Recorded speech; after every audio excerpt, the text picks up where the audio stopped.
Hello everyone, I hope you're all doing very well. For today's valued viewer request we have from John Clark. Speaking of single engine operations for twin engine fighters, can you recreate Asad Adeli's escape from a bomb damaged base in an F-14A, he's Iranian obviously, with only the right engine fully operable?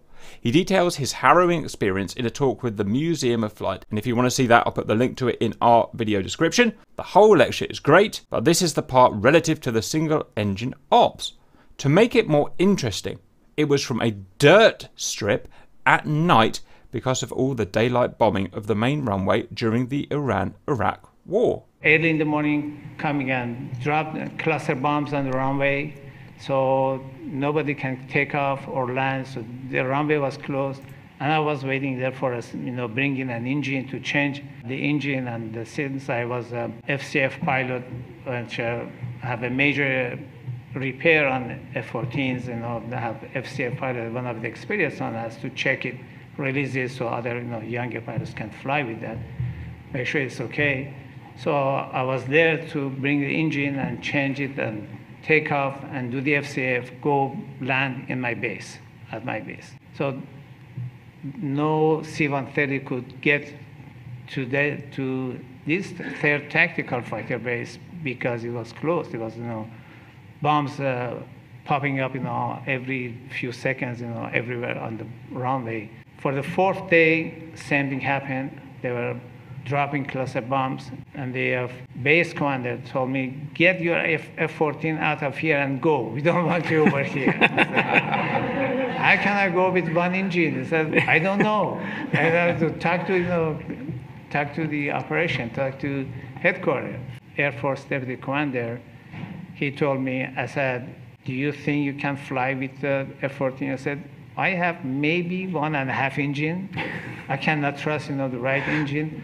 I don't know. I don't have nose cone. I said, well, nose cone, forget about it. They have something they can put. They brought actually nose cone the same day, and they fixed it, put another nose cone. I said, just get it off there. I said, the runway is closed. I said, well, there's an old runway which doesn't have any lighting, and it's not even paved. You take off on that runway. And I said, okay. I said, when I'm going to take off, I told the base commander, okay, I'm ready to go. I said, no, you cannot go now.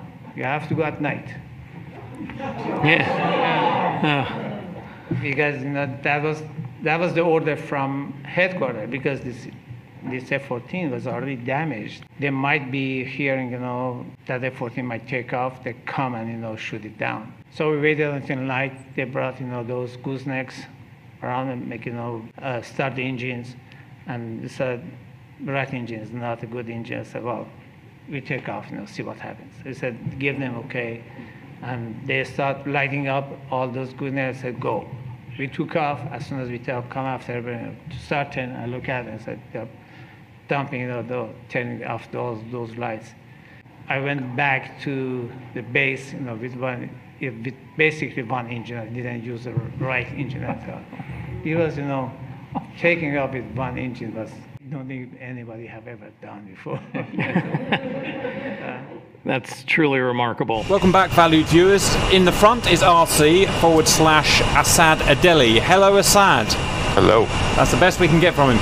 I am, I don't know, a nameless, generic, faceless Iranian Rio. We've only got one engine, RC, and it's night, and we're stuck on a dirt field. Let's take off. What can go wrong? This could be problematic. By the way, this is Iran 1980, during the Iran-Iraq war. And the bad thing is, we saw it fit to fill ourselves maximum fuel, so this is going to be extra difficult. I think we could go right here, give us quite a bit of room. There you go. I have absolute faith in RC's ability to do this. So one engine, huh? Yep, one engine. I think it was the right that was the Duff one, but you can choose because I can't remember. I'm going to just do DLC down. I don't think it's going to make a massive amount of difference, if I'm honest. I think we're going to die either way. Here we go.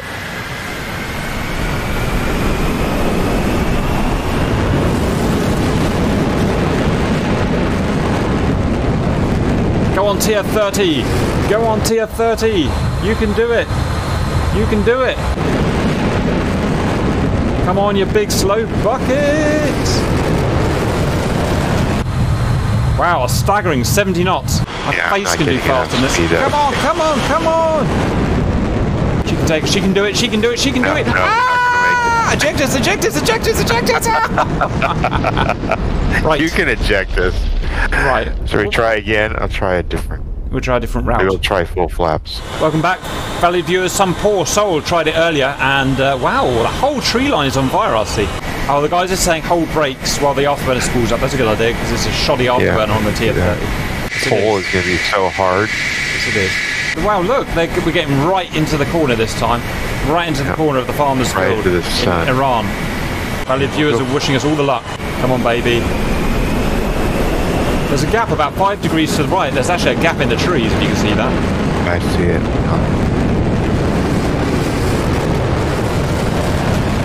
Okay, here we go.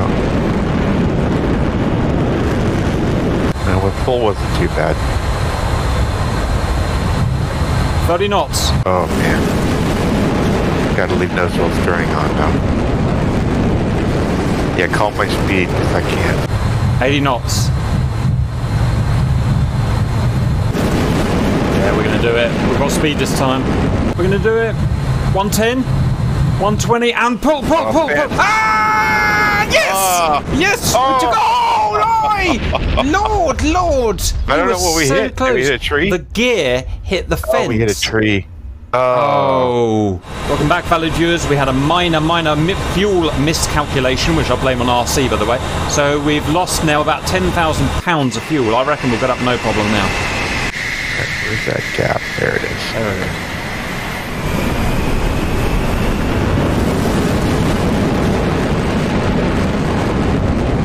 Oh, push! Push, big lug. Right, we're 10,000 pounds lighter. That's 5 tons.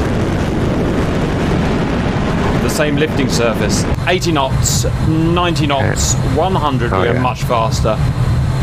110. 120 and slowly rotating now. Yeah, baby! We'll see you in hell. Right, gear up, stay on one engine. Oh, that's a yaw. That is. Yeah, full right rudder right now. That thing slipped. But I'm under control. Right, I'm going to do some navigation because I am the navigator. We're going to go, and I quote, 040 for 20. 20? Why is my country so small? Since when is my country 20 miles? I thought that was about 100 miles. Okay.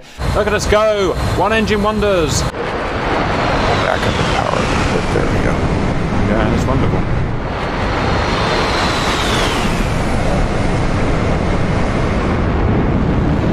You know what I found out? A lot of these World War II runways, it's turned out they're too expensive to dig up. They built the concrete so thick that they can't actually dig these runways up anymore. You've got no machinery or anything to do it. So a lot of them are here for life, basically. They were trying to dig up Bruntingthorpe, massive Cold War base, and but they found out the concrete, because of olden, the way you used to build stuff, was like so many meters thick, they had no way of actually excavating it, so they just gave up. Oh, that looks lovely in the sun. This map's awesome. Hashtag save the World War II bases.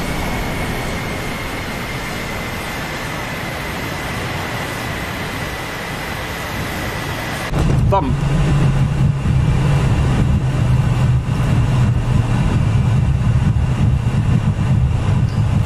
Well done, RC. I'm very proud of you. We took off on the first go with 1.5 TF30s and landed at our F-14 base. How do you feel about that?